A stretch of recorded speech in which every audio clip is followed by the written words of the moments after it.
To a new headline this morning, the family of Veronica Taylor has been waiting for justice for 34 years. The murder of the middle schooler never solved. Her family says they were with her just moments before she was abducted and brutally murdered. And as KMAC's Laura Lawhead explains, they're hoping someone out there can help them find her killer.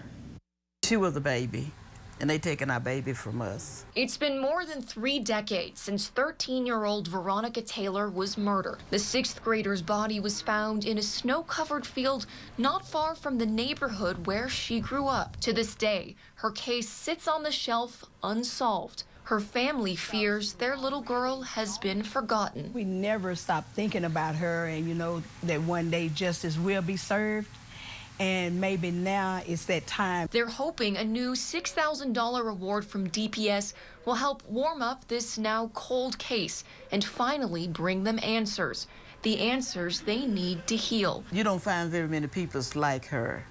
And there was something special about her from the beginning. You could see it in her. Around their homes, you'll notice they don't keep photos of her, saying it's still too painful. It's 35 years ago, and I still can't look at her. I've never looked at her picture. They're pleading for anyone with information to come forward, maybe to clear up a doubt or even a conscience. But they have their own suspicions. I do believe in my heart it's somebody that knew her, because she would not go to a stranger. And they have good reason to think so. Veronica's Aunt Celestine was one of the last to ever see her alive. The teen walked out of her door, but never made it home that night. The next morning, she was discovered severely beaten and strangled. People just take heed and watch your babies.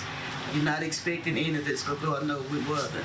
Because otherwise I went out that back door with her. The grisly crime happened before modern-day DNA technology, so evidence at the scene was largely contaminated. And a few months after Veronica died, her mother died in a car crash, never knowing who killed her daughter. And I just think a lot of times that what she would be like and what her future would be if she was alive, and I know she would have gone far. She was a bright little girl who loved going to school and singing in the church choir. She especially loved her family and her baby sister, who was just 1 when she died. Now that baby sister has a daughter who has outlived her. I have an older daughter, she's 15, and for a really, really long time, she was under my wing because of what happened to my sister. Veronica's family will never give up their search for justice. Even though she's gone, she lives on in each and every one of us. Veronica would be 47 today.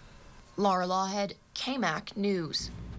And the family says their faith in God has kept them going and prevented them from feeling bitter even after all these years. So if you have any information, call Crime Stoppers at the number you see there on the bottom of your screen.